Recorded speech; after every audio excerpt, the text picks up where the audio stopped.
was a very important campaign to win. I was very much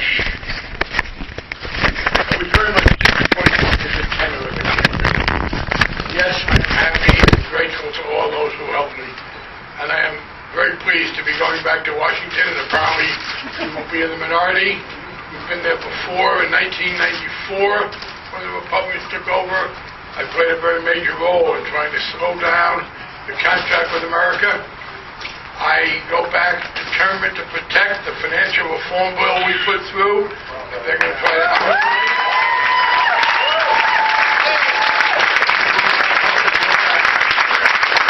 But there was another issue here, and that was the deteriorated nature of this campaign.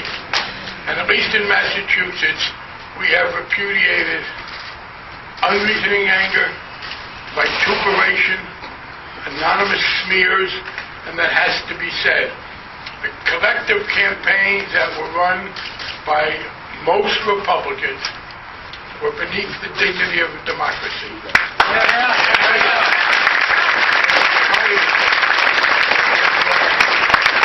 Repudiated. I believe the nature of representation was also being debated. I represent a district and have been privileged to do so for some time that's widely done. I noticed Mr. Beard complained about the gerrymandered district.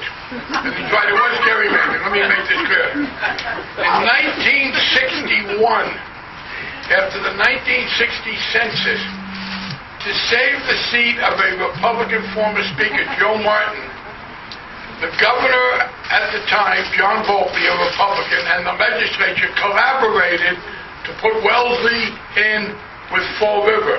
So yes, this is a gerrymandered district, but they seem to forget who started it. It was done to protect Joe Martin.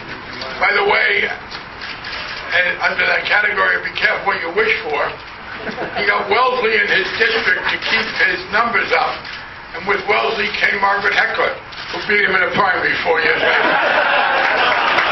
But the configuration that goes from the Boston metropolitan area to the south coast of Massachusetts was done by Republicans with Republican support to help a Republican. That was one of Mr. Beard's excuses. Another one, I want to address this.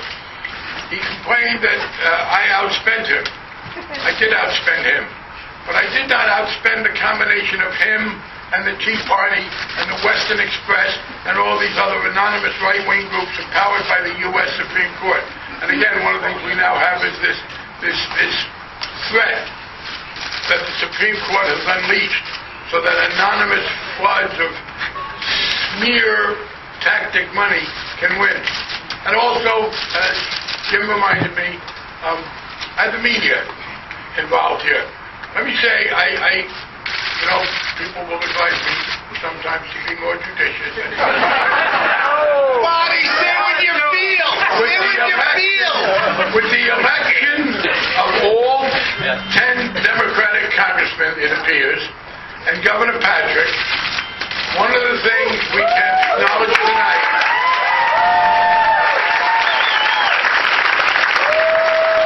is that Massachusetts has reaffirmed the complete political irrelevance of the Boston Herald.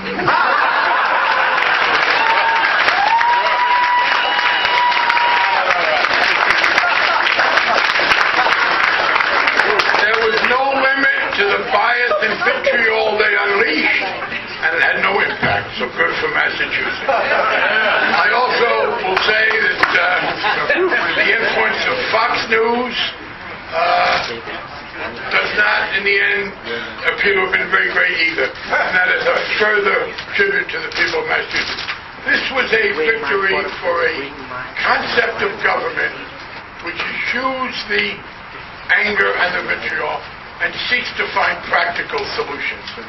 I regret that we did not have similar results elsewhere, but we can continue to be proud of Massachusetts, and I look forward to working with my Massachusetts colleagues so that we will uphold the kind of common sense that we have had. And I also want to say, and sometimes you have to bite your tongue during a campaign.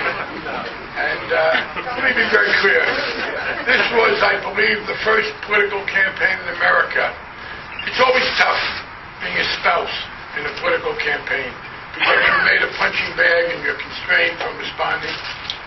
And we were, in fact, Jim and I believe, the first same-sex couple to become prominent in a candidacy for major political office. And Jim took some of the hits, worse because of the situation, and you're somewhat constrained. But just to show that there is no ill feeling, I asked him if I could offer to anybody here, as a souvenir of this campaign, a nice picture of Sean Bigot being interviewed, autographed by Jim. And in fact, what you have were very nice pictures. The pictures Jim took of Sean Bigot, and Mr. Bigot was the one who took exception to being photographed, were a lot nicer than the photographs Mr. Bigot used of me. I do notice that if you look at the congressional results, and if you look at each individual race, you attempt to analyze it this way, that way, what struck me as I looked at the returns was the kind of commonality of the Republican vote. And that makes me feel good, because frankly, I was the target of a lot of inaccurate, out of context, made up, distorted views, and they don't appear to have increased Mr. Bigot's vote at all.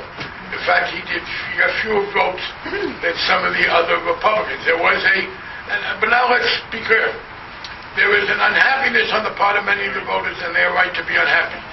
It is our job to keep acknowledging that unhappiness and its legitimacy, while explaining why we think we have a better way to alleviate it, by explaining what we would like to do to make things better. My Republican colleagues have the opportunity now in the House to have this. And unfortunately, I have to say to the mayors, the selectmen, and the others, sadly, it doesn't look like we'll be able to provide any more help for teachers, for firefighters, or for police officers. And I am also worried that while they will not be able to repeal financial reform, they will try to hamper the new Consumer Bureau and underfund the agencies that have to restrict derivatives. So we have a hard fight ahead of us. And I believe it is important for us to say to the people who are angry, we understand that you're angry, and we are now going to show you why there is a better way to alleviate that anger. The Republicans won the House, but they lost a very important political asset they had, and that is the luxury of practical irrelevance. When you don't have the votes, you can talk all kinds of nonsense without having to put it to a test. So I wish they hadn't won, and I wish we could go forward with a further set of productive activities. But we will be very carefully monitoring what their responses are, and I predict that they are not going to be very good ones. Let me close with a little story. 30 years ago, this district suffered a grievous loss when His Holiness Pope John Paul II ordered Father Drinan to step down at the peak of Father Drinan's powers as the creator of the doctrine of human rights, as a leading civil libertarian and lawyer, the man who wrote the copyright law. And Father Drinan had to step down because he had taken vows of obedience that he honored. And there were two candidates who were particularly interested in running for his seat. I was one. The other, who decided not to run for the seat, so he didn't get to become a congressman. He perhaps wasn't as well known. His name is John Kerry. John and I talked, and we decided between us that I would run for the congressional seat, but I hoped to be able to support him for later office. And we had a press conference in this hotel. So I returned 30 years later to a place which really began this career to continue it. I am enormously grateful to all of you. I understand that political campaigning seems fun and exciting to the people who never do it. Actual political campaigning, hard work that isn't always appreciated, but it certainly is by me. And I understand we are all here for the common values we share. But as a candidate, I'm the disproportionate beneficiary. I will tell you, Jim and I are deeply appreciative of what you did for us to make our life together possible in a continued way with my serving in Congress. I just can tell you, I go back to Washington next 2 weeks in the lame duck session, and actually, compared to what it'll be next year, lame duck is probably going to look good. Because we're going to have a difficult time in which the far right wing dominates that party, and they'll get a chance to see what they really can produce. But I will literally be inspired. Fight the good fight, Mr. Chairman. By remembering everything that all of you have done. I owe you a great deal. You all have a claw on every single ounce of effort I have, and I promise you that I will try very hard in the next 2 years to justify the confidence you put in on me. Thanks to everybody. Let me just single out some people, Jim Siegel, who started with me on this path.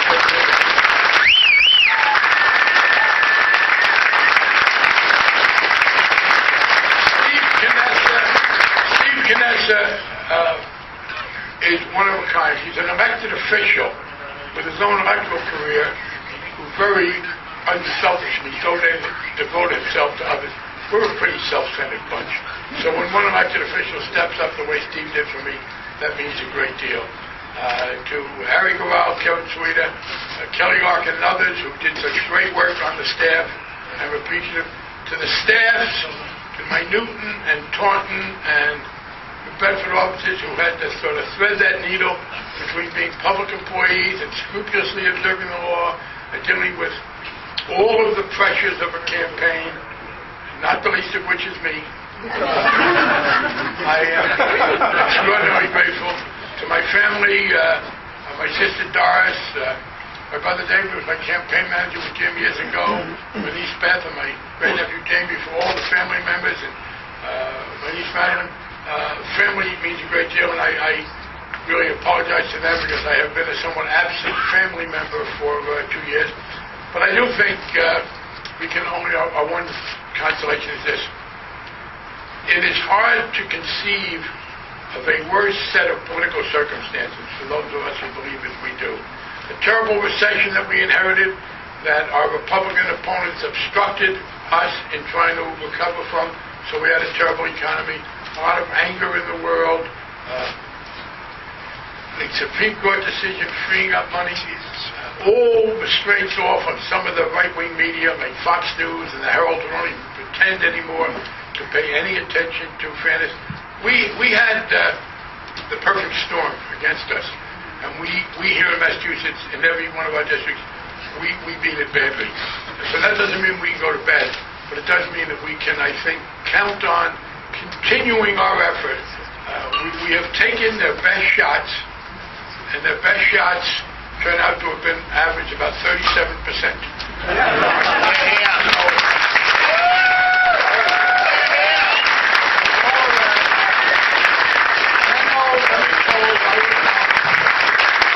I was at a convention that says, in victory, you're supposed to be enormously gracious and pretend that all the vicious lies that were told about you don't bother you. But I work hard at a lot of traits that don't come natural to me. But hypocrisy ain't one of them.